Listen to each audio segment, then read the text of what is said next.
โอ้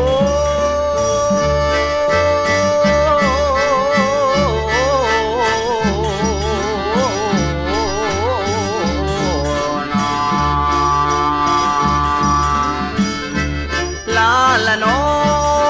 บางกอกย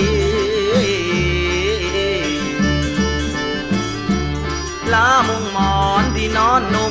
มๆลาอกอุ่นสาวรุ่นเคยกอดสองแขนสอดกอดเอวมดตาน้อยพาลอยลอยขึ้นสวรรค์จูบตัวนั้นแล้วบ่มีเงินแล้วจอดบ่แจวลาแล้วนงคานแดนอีสานคือบ้านของเฮาถึงสีเศร้าเสียใจพ่ายแพ้เพราะเลือดแผลหัวใจไหลตกคุ้มนรกของคนจนสวรรค์เบื้องบนของคนรวยตึกราม